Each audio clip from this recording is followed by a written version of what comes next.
നിങ്ങളിപ്പോൾ ഇവിടെ പർച്ചേസിങ്ങിന് മാത്രം വന്നതാ? ഈ നമ്മുടെ ദുബായിലേക്കുള്ള ഷോപ്പിന്? ബഹ്റൈൻ എന്ന് പറഞ്ഞാൽ ഖത്തറല്ലേ? ഞാൻ ദുബായിൽ വന്നിട്ടുണ്ട്, സൗദിയിൽ പോയിട്ടുണ്ട്, കുറച്ച് സ്ഥലത്തൊക്കെ പോയിട്ടുണ്ട്. പക്ഷേ ബഹ്റൈനിൽ അധികം പോയിട്ടില്ല, അതുകൊണ്ടാണ് ഞാൻ പെട്ടെന്ന് ചോദിച്ചത്. നിങ്ങൾ ശരിക്കും എത്ര പ്രവാസിയായിട്ട് എത്ര കൊല്ലങ്ങളായി? 82-ൽ 1982 എനിക്ക് 17 വയസ്സുള്ളപ്പോൾ ഞാൻ പ്രവാസി. നിങ്ങൾക്ക് 17 വയസ്സുള്ളപ്പോൾ അപ്പോൾ പാസ്പോർട്ട് എടുത്ത് നേരെ കയറി 10 കഴിഞ്ഞ 10 അന്ന് പഠിത്തമൊക്കെ ഒരു അൽക്കുലായില്ല. സ്കൂളിൽ പോയിട്ടുണ്ടോ? സ്കൂളിൽ പോയിട്ടുണ്ട്. എന്നിട്ട് ഞാനൊരു 7ാം ക്ലാസ് വരെ പോയിട്ടുള്ളൂ. നിങ്ങൾ എത്ര മക്കളാണ്? എനിക്ക് 4 മക്കൾ. നിങ്ങൾ എത്ര മക്കളായിരുന്നു? ഞങ്ങൾ 5 മക്കൾ. 6 മക്കളിൽ 1 മരണപ്പെട്ടു. മലപ്പുറത്ത് അല്ല, വടകരയിലല്ലേ? എന്നിട്ട് അതിൽ നിങ്ങൾ മൂത്ത ആളാണ്? ഞാൻ മൂത്താണ്. ഞാൻ പെണ്ണും വേറെ ഉണ്ട്. മൂത്ത എന്നിട്ട് നിങ്ങൾ ഇവിടുന്ന് നേരെ ഫാമിലിയുടെ കൂടെ തന്നെയാണോ പോയത്, അല്ലെങ്കിൽ കുടുംബത്തിൽ ആരെങ്കിലും ഉണ്ടായിരുന്നോ? എൻ്റെ കുടുംബത്തിൽ എൻ്റെ കാരണവർ ഉണ്ടായിരുന്നു. അവിടെ ഓൾറെഡി മാമ ഉണ്ടായിരുന്നു. അവരെ വിസിക്കാൻ പോയി. ഓരോ കടയിലൊക്കെ പോയി. എന്നിട്ട് 2 കൊല്ലം അവരോട് ജോലി ചെയ്തു. പണി നമുക്ക് അന്ന് പിന്നെ പണിയാണല്ലോ. അതിനുശേഷം ചെറിയ ബിസിനസ് സ്റ്റാർട്ട് ചെയ്തു. ചെറുതായിട്ട് കുറെ ആൾ. എന്തിന്റെ പരിപാടിയായിരുന്നു? എൻ്റെ ഇതെല്ലാം ഉണ്ട്. ഡിപ്പാർട്ട്മെന്റ് സ്റ്റോർ ആയിപ്പോൾ ഗാർമെന്റ്സ് ഉണ്ട്, എക്സസറീസ് ഉണ്ട്, ടോയ്സ് കാര്യങ്ങളൊക്കെ. ടോയ്സ് ഒക്കെ ഉണ്ട് വെക്കുന്നത്. ലേഡീസിന്റെ ഡ്രസ് ഉണ്ട്, ജെന്റ്സ് ഉണ്ട്, കുട്ടികളുണ്ട്, എല്ലാം ഉണ്ട്. അപ്പൊ വലിയ കടയാണോ ചെറിയ കടയാണ്? ഇപ്പോഴാണോ അല്ലെങ്കിൽ അന്ന് ചെറിയതാണ്. അന്ന് അറ്റ്ലീസ്റ്റ് ഫസ്റ്റ് ഓപ്പൺ 1 ഷട്ടറാണ്. ഒരു ഷട്ടർ. എവിടെയായിരുന്നത്? ബഹ്റൈനില് സ്ഥലം ഏതാണ്? മുഹറക്കില് ഒരു ചെറിയ കട.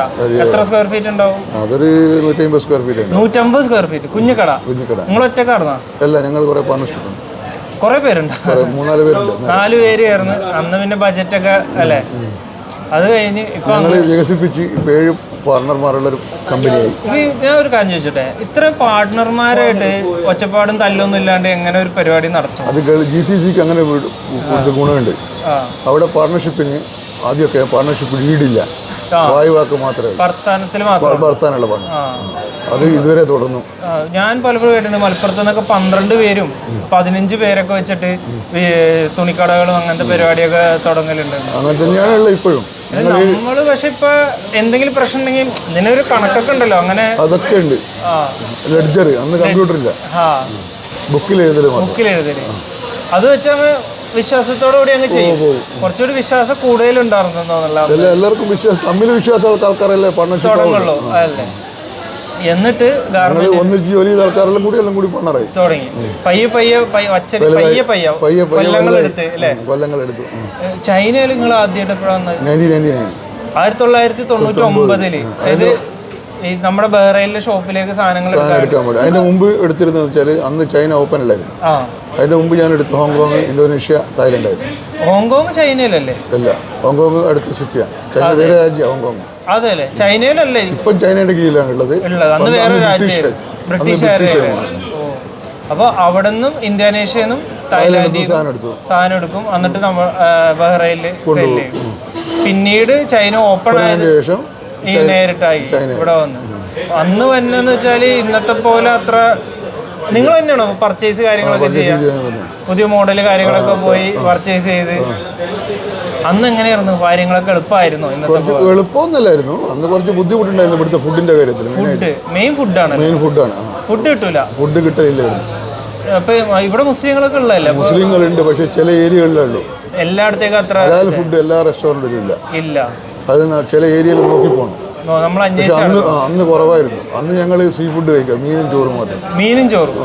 ചോറ് അത് ഇവിടെ പുറത്തുനിന്ന് വാങ്ങിച്ചു. സീ ഫുഡ് റെസ്റ്റോറൻറ്റിൽ പോയി കഴിക്കും രാത്രി. സീ ഫുഡ് റെസ്റ്റോറൻറ്റ് ഒരു ടൈം കഴിക്കും, ഒരൊറ്റ നേരം. ബാക്കി ബ്രെഡ്, ഫ്രൂട്ട്സ് ഇങ്ങനെയൊക്കെ കഴിക്കും. അപ്പൊ ഇല്ലേ നിങ്ങൾക്ക് അന്നൊക്കെ വരുമ്പോ ഇവിടെ ഏജന്റുമാര് ഉണ്ടായിരുന്നു? ഇപ്പോഴും ഉണ്ട്. ഇപ്പോഴും ഉണ്ട്. അന്നും ഉണ്ടായിരുന്നു. അന്നുള്ള ഏജന്റ് ഇപ്പോഴും ഉണ്ട്.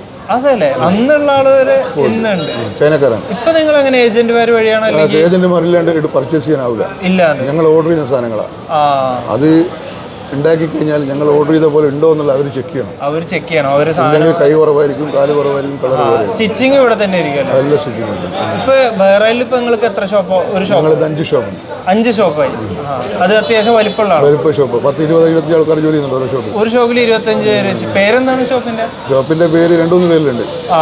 മിസ്ബാർ എന്നുണ്ട്, അൽ മിസ്ബാർ എന്നുണ്ട്, പിന്നെ റോണ എന്നുണ്ട്. റോണ ഇതിലേത് വലുത്? ഏതാണ് ഏറ്റവും വലുത്? എല്ലാം ഏകദേശം ഒരേ വലുപ്പത്തിൽ. അന്ന് ഇപ്പൊ 12 പേര് പാർട്ണർമാരായിരുന്നു. ഇല്ല, 7 പേര്. ആദ്യം തുടങ്ങിയപ്പോൾ 5. ആദ്യം തുടങ്ങിയപ്പോൾ 4 പേര്, പിന്നെ അത് 7 പേരായി മാറി.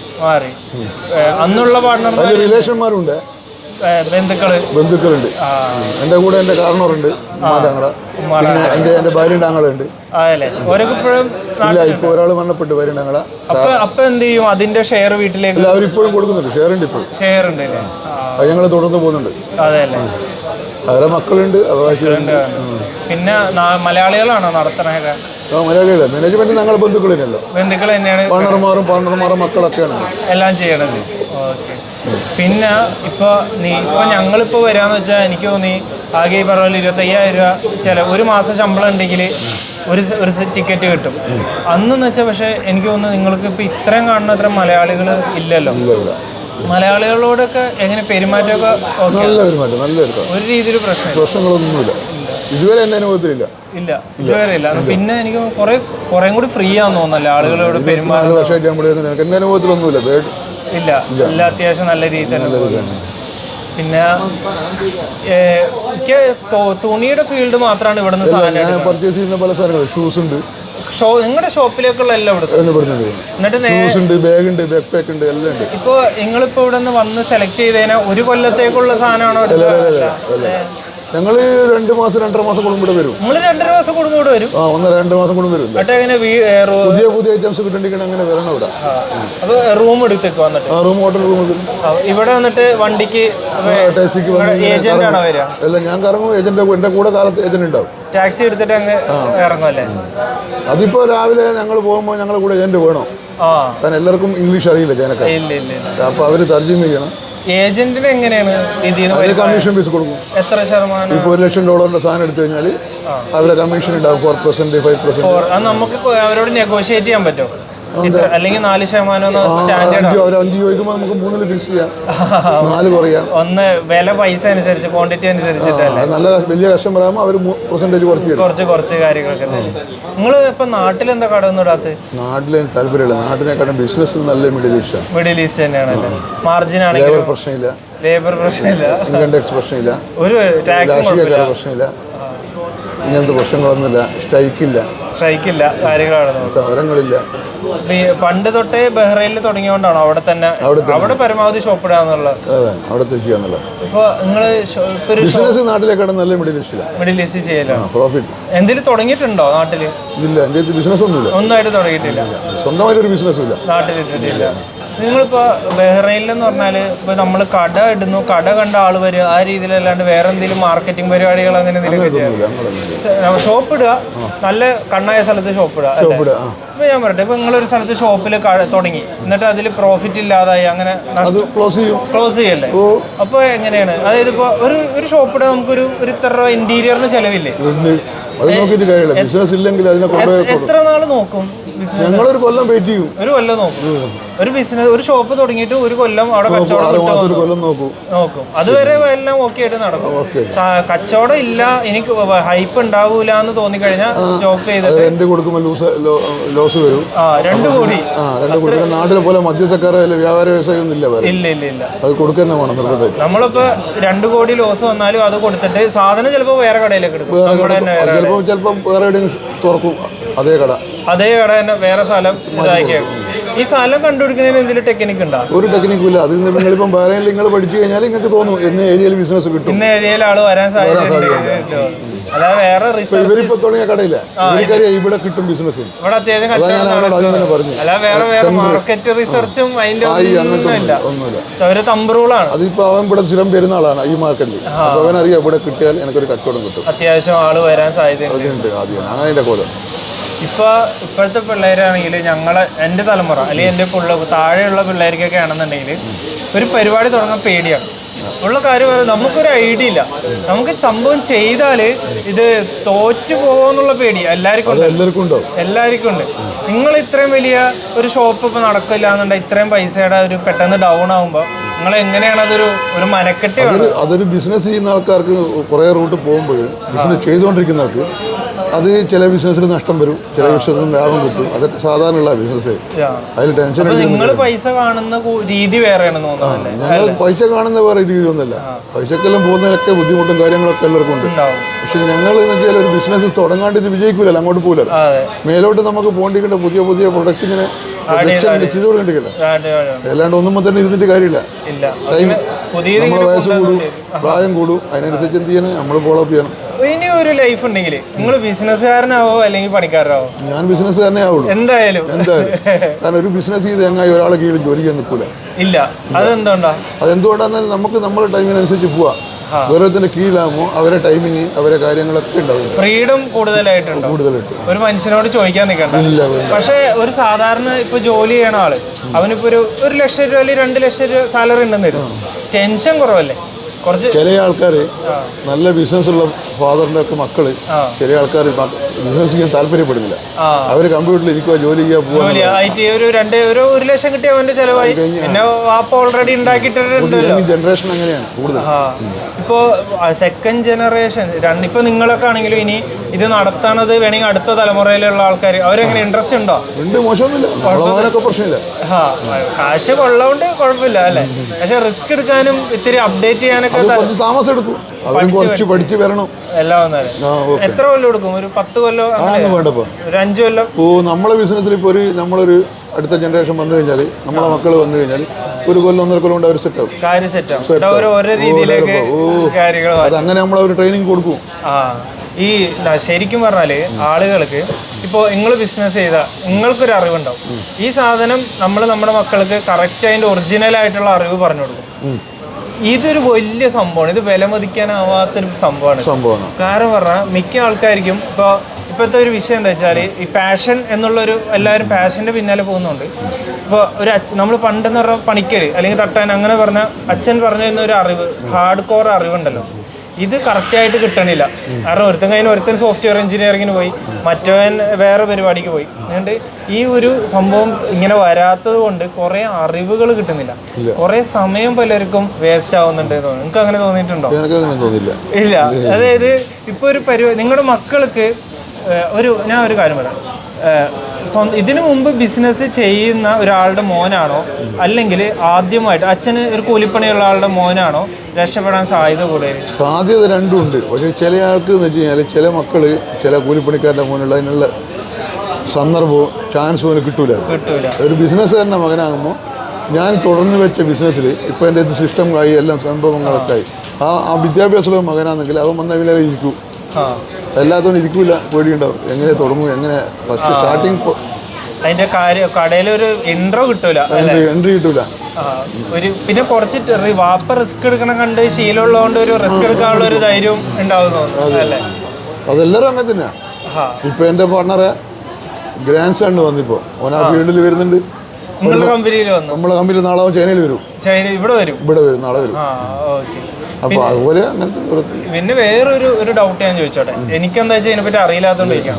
ഇപ്പോൾ നിങ്ങളൊരു വലിയൊരു ബിസിനസ് നടത്തി, നിങ്ങൾ ഒറ്റക്കാണ് നടത്തിയെന്ന് കരുതാം. നിങ്ങളുടെ മക്കൾക്ക് അതിൽ വരാൻ താല്പര്യമില്ല, എന്ത് ചെയ്യും? അന്നേരം ഞാൻ അത് മെല്ലെ മെല്ലെ ഉപേക്ഷിച്ചുകൊണ്ട് നൈസായിട്ട് ഒന്നെങ്കിൽ വിൽക്കുക അല്ലെങ്കിൽ അത് വേറെ കൊടുക്കും, അല്ലെങ്കിൽ പറഞ്ഞു ചേർക്കും. നമ്മുടെ ഒരു ബ്രാൻഡ് അങ്ങനെ നിർത്തിക്കൊണ്ടുപോകാം, അങ്ങനത്തെ ഇതൊന്നുമില്ല. സ്റ്റാർട്ടിങ് ഒരു ലൈഫ് സ്റ്റോപ്പ് എന്നുള്ള രീതിക്കാണ്. നമുക്ക് വരുമാനമൊക്കെ ആയി കഴിഞ്ഞാൽ പിന്നെ നമ്മൾ നിർത്തിക്കൊള്ളു. മക്കൾക്ക് താല്പര്യമില്ലേ, അവർക്ക് താല്പര്യമില്ല ഫീൽഡിൽ അവരെ വിടുക. ഓക്കെ. ഇനിയപ്പോ അവരുടെ ഫീൽഡിൽ എന്താ ചെയ്യണേന്ന് അറിയാൻ പറ്റില്ല. ഇത് അവർക്ക് നമ്മൾ കൊടുക്കും, ഇപ്പൊ ട്രെയിനിങ് കൊടുക്കും. താല്പര്യം ഇല്ലാത്ത ആള് വന്നിട്ടുണ്ടെങ്കിൽ ചിലപ്പോ ക്ലച്ച് പിടിക്കണമെന്നും ഇല്ല. ഇല്ല. ഈ എന്തിനും ഒരു താല്പര്യമാണ്. നമ്മളൊരു ജോലി ചെയ്യുന്നാലും അത് ആത്മാർത്ഥത്തോടെ ചെയ്യണം. അത് കീഴിൽ ജോലി ചെയ്താൽ എന്നാലും മാത്രമേ നമുക്ക് വിജയം ഉണ്ടാവുള്ളൂ. ആത്മാർത്ഥയുടെ ഒരു സംഭവമുണ്ട്. അതുണ്ടെങ്കിൽ മാത്രമേ വിജയിക്കുള്ളൂ അങ്ങോട്ട്. ഇപ്പോൾ നമുക്കൊരു സംഭവം ഇഷ്ടമുള്ള ഒരു സാധനം ഫോളോ ചെയ്യുന്നതാണോ, കാശ് കിട്ടുന്ന സാധനം ഫോളോ ചെയ്യുന്നതാണോ നല്ലത്? ബിസിനസ്സിൽ നമുക്ക് എവിടുന്ന പ്രോഫിറ്റ് കൂടുതൽ കിട്ടുന്നത് അതിലേക്ക് നമ്മൾ മാറുക. അതിൽ പിന്നെ ഇഷ്ടം നോക്കേണ്ട ആവശ്യമൊന്നുമില്ല. ഏതിലാണോ നമുക്ക്, അല്ലെങ്കിൽ അതിന്റെ ഒരു സക്സസ് ബാധിക്കും. ഇപ്പൊ വാച്ച് വെക്കുന്നുണ്ട് ഞാൻ, പെണ്ണ് വെക്കുന്നുണ്ട് ഞാൻ, അങ്ങനെയൊക്കെ വെക്കുന്നുണ്ട്. അതിലേതിൽ നമ്മൾ പർച്ചേസ് ചെയ്യുമ്പോൾ നോക്കും ഏതിലാണ് നമുക്ക് പ്രോഫിറ്റ്. അത്യാവശ്യം മാർജിനുള്ള. പിന്നെ നമ്മളെ ഷോപ്പിൽ എന്തെല്ലാം ഐറ്റംസ് നമ്മൾ വിൽക്കുന്നത് അതിനനുസരിച്ച് നമ്മൾ പർച്ചേസ് ചെയ്യും. ഓടത്തെ ആ കടയിൽ ആരൊക്കെയാണോ വന്നത് അതനുസരിച്ച് അവരെ ചോയ്സ് എന്താണ് കസ്റ്റമറെ, ആ കസ്റ്റമറെ കണക്കായിട്ടുള്ള സാധനങ്ങൾ നമ്മൾ ഉണ്ടാക്കുക. ഇപ്പോൾ ഈ ഷോപ്പിൽ പ്രോഡക്റ്റ് വെക്കുന്നതിന് വേണ്ടിയിട്ട് കുറേ ആലോചിക്കാറുണ്ടോ, അല്ലെങ്കിൽ അവർ ചോദിക്കുന്ന അനുസരിച്ചാണോ? ഞാനിപ്പം ചെയ്യുന്ന ഫീൽഡിലാണ് ഞാൻ എൻ്റെ ആലോചന അതിൽ മാത്രമേ ഉള്ളൂ. ഞാനിപ്പം ഞാൻ സെയിൽ ചെയ്യാത്തൊരു സാധനം ഞാൻ പർച്ചേസ് ചെയ്യില്ല. പിന്നെ അതിനകത്ത് ഒരു പുതിയ ഫീൽഡിലേക്ക് പോകാനുള്ള താല്പര്യമില്ല. ഓൾറെഡി ഉള്ളതിൽ നമ്മൾ പഠിച്ച കാര്യങ്ങൾ നമ്മൾ ചെയ്യാം. അതിൽ അത്യാവശ്യം ഒരു എക്സ്പെർട്ട് ആയതുകൊണ്ട് അതിൽ തന്നെ ഒരുപാട് പൈസ ഉണ്ടാക്കാം. ആ ഫീൽഡിൽ തന്നെ പുതിയൊരു ഫീൽഡ് നോക്കേണ്ട ആവശ്യമില്ല. ഓൾറെഡി നമ്മൾ ഇത്രയും വർഷം എക്സ്പീരിയൻസ് ഉള്ള ഫീൽഡ് ആയതുകൊണ്ട് അതിൽ തന്നെ ഉള്ള പുതിയ പുതിയ ഐറ്റംസ് ആഡ് ചെയ്ത് ചെയ്യുന്നതാണ്. ഇത് ഞാൻ പലതും ചോദിക്കാൻ നേരത്ത് ചില ഇപ്പൊ കേൾക്കുന്നവർക്ക് തോന്നും ഇവൻ ചോദിക്കുന്നതൊക്കെ വളരെ സിമ്പിൾ, ഇതൊക്കെ എല്ലാവർക്കും അറിയുന്ന കാര്യമല്ലേ. പക്ഷെ ഇതിൽ ഒരുപാട് പേർക്ക് ഇപ്പോൾ ഫാദർ ചെയ്യുന്ന ബിസിനസ്സിൽ ജോയിൻ ചെയ്യേണ്ട, സ്വന്തമായിട്ട് തുടങ്ങണമെന്നുണ്ടാവും. അല്ലെങ്കിൽ ഒരു തലമുറയിൽ നിന്ന് ഒരു ഫസ്റ്റ് ജനറേഷനിൽ നിന്ന് സെക്കൻഡ് ജനറേഷനിലേക്ക് ബിസിനസ് എങ്ങനെയാണ് കൺവേർട്ട് ചെയ്യുന്നതെന്നുണ്ടാവും. ഇങ്ങനെ ഒരുപാട് കാര്യങ്ങളുണ്ട് ഇതിൽ. ചിലരായിരിക്കും ഇവൻ ഇതെന്താ ചോദിക്കുന്നത്, സിമ്പിളായിട്ടുള്ള കാര്യമാണ്. എനിക്കങ്ങനെ ഉണ്ട്. എൻ്റെ ലൈഫിലിപ്പോൾ എൻ്റെ പരിചയത്തിലുള്ള ആളുടെ ഹൈലി ബിസിനസ് ഭയങ്കര സക്സസ് ആയിട്ടും ലക്ഷങ്ങൾ അല്ലെങ്കിൽ കോടികൾ ലാഭം കിട്ടുന്ന ഒരു ബിസിനസ്സാണ്. പക്ഷെ മക്കൾക്ക് താല്പര്യമില്ല. ചില മക്കൾ അങ്ങനെയാണ്, അവർ വേറെ എന്തോ ഫീൽഡിൽ അവർക്ക് താല്പര്യം ഉണ്ടാവും. മനസ്സിലായി. അതാണ് അവർ ആ ഫീൽഡിലേക്ക് പോകുന്നത്. പിന്നെ വേറെ പഠിക്കാൻ പോകുന്ന കുട്ടികൾ എന്ന് വെച്ചാൽ ഇപ്പോൾ ഒരു ഡിഗ്രി എല്ലാം കഴിഞ്ഞ് കഴിഞ്ഞാൽ അവരെ സ്വയം അവരെ ഫീൽഡിൽ നിന്നല്ല അവർ തീരുമാനിക്കുന്നില്ല. രക്ഷിതാക്കൾ അവരെ നിർബന്ധിക്കാൻ കൊണ്ടുവന്നില്ല. ചില ആൾ ഡോക്ടറാവും, ചില ആൾ എഞ്ചിനീയറാവും. അത് അവരെ താല്പര്യം അതിൽ നമ്മൾ വിടുക. ഇപ്പോൾ വേറൊരു ഇതിൽ പറയുന്നത് എന്താ വെച്ചാൽ, ഇപ്പോൾ ആദ്യത്തെ നമ്മുടെ തലമുറ, അതായത് നിങ്ങളുടെ തലമുറ നിങ്ങളുടെ മക്കൾക്ക് വേണ്ടുള്ള എല്ലാ പ്രശ്നങ്ങളും സോൾവ് ചെയ്ത് കൊടുത്തേക്കാണ്. പൈസയുടെ ആണെങ്കിലും സൗകര്യങ്ങളുടെ ആണെങ്കിലും. അതുകൊണ്ട് രണ്ടാമതുണ്ടാകുന്ന തലമുറകൾ ഇത്തിരി വീക്കാവും എന്ന് നിങ്ങൾക്ക്? അതെല്ലാം ചില കുടുംബം അങ്ങനെ ചില മക്കൾ വീക്കാകുന്നുണ്ട്, ജോലിയൊക്കെ ചെയ്യാണ്ട്. അതൊക്കെ ഉണ്ട് ചിലത്. ഫാമിലിയിൽ എല്ലാ ഫാമിലി ഒരുപോലെ ആയിരിക്കില്ലല്ലോ. ചില മക്കൾ ഇത് തന്നെക്കാൾ ഹൈയായിരിക്കും. അവർ ചിന്തിക്കുന്നത് വെച്ചാൽ പുതിയ ജനറേഷൻ, പുതിയ കമ്പ്യൂട്ടർ സിസ്റ്റങ്ങൾ, അവരപ്പോൾ നമുക്ക് ഓൺലൈനിൽ ചെയ്യുക, അതും ചെയ്യുക, ഇത് ചെയ്യുക, അങ്ങനെയെല്ലാം ചിന്തിക്കുന്ന മക്കളിനെ ഇപ്പോൾ ഉള്ളു. നിങ്ങളുടെ ചെറുപ്പകാലം എങ്ങനെയായിരുന്നു? അത്യാവശ്യം സാമ്പത്തികമുള്ള വീടായിരുന്നു? ഒരു സാമ്പത്തികം ഇല്ല. ഞാൻ സീറോ എന്ന് വന്നതാ.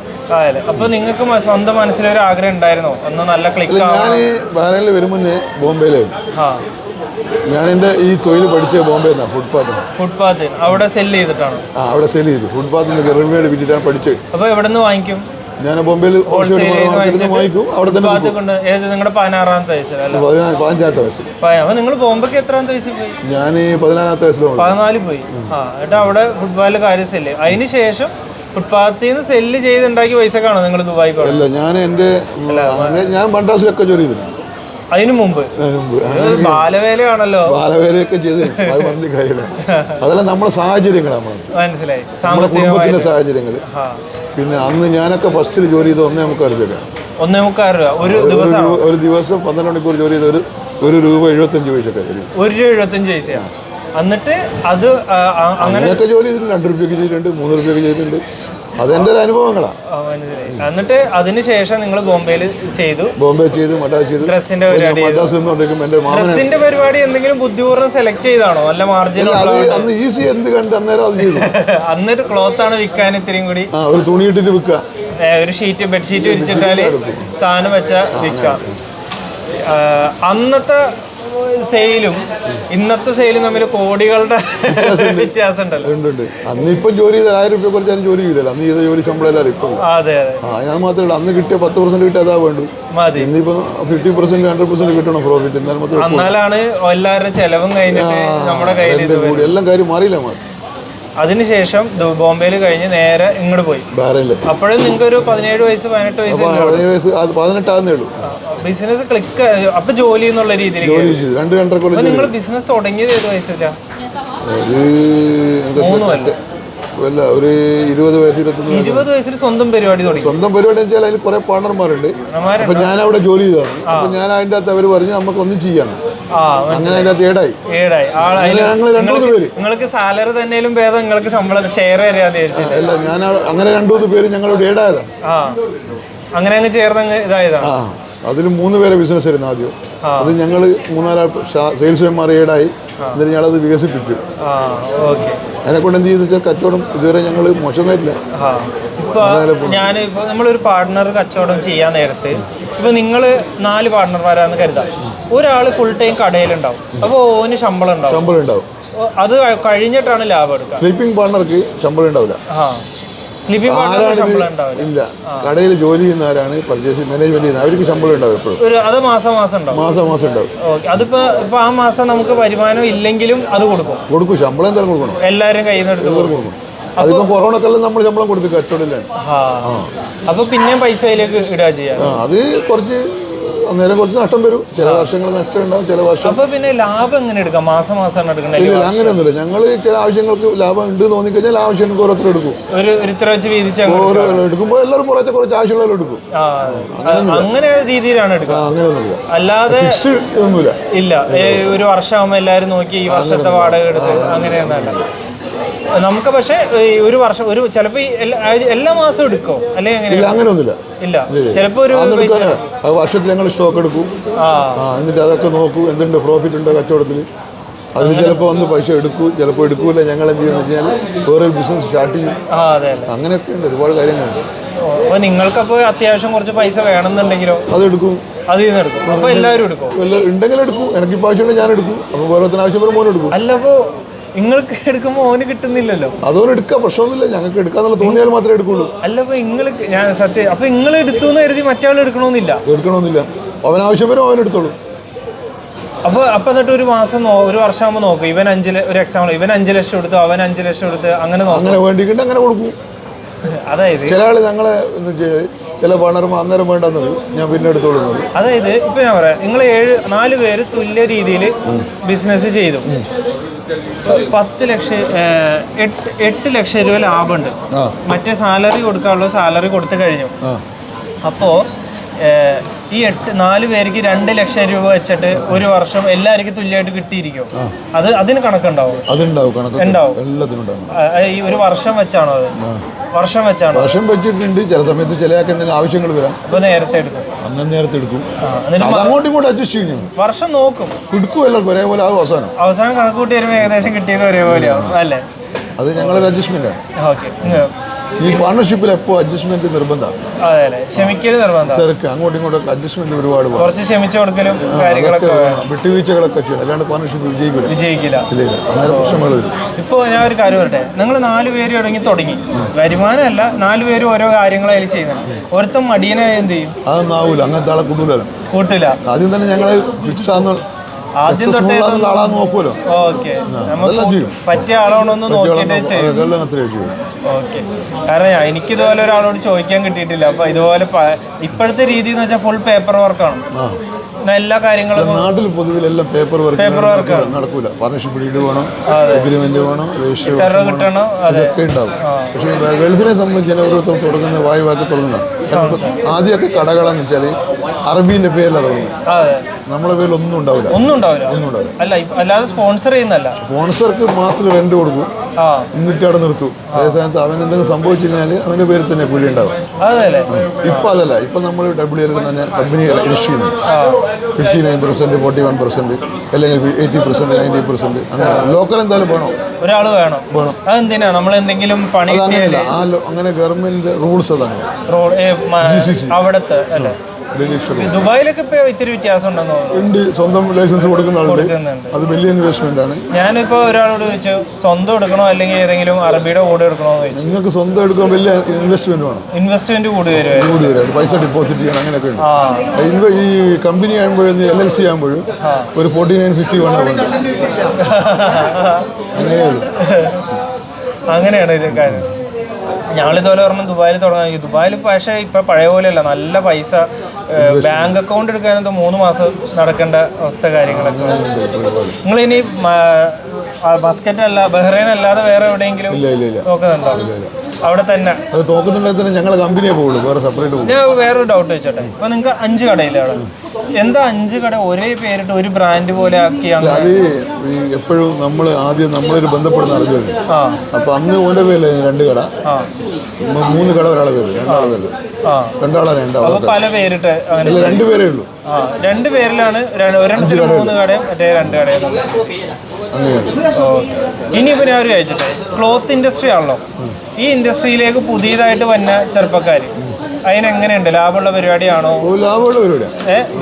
വേറെ ഫീൽഡുകൾ അധ്വാനിക്കാൻ പറ്റുമെങ്കിൽ നല്ല പ്രോഫിറ്റുള്ള ബിസിനസ്. വേറെ ഫീൽഡുകൾ ഉപയോഗിച്ച് എന്താ ഗുണമൊന്നുമില്ല, അങ്ങനെയൊന്നുമില്ല. ഓരോരുത്തരും ഇൻട്രസ്റ്റ് ഉള്ള ഫീൽഡ് ഏത് ബിസിനസ്സും പ്രോഫിറ്റ് കിട്ടും.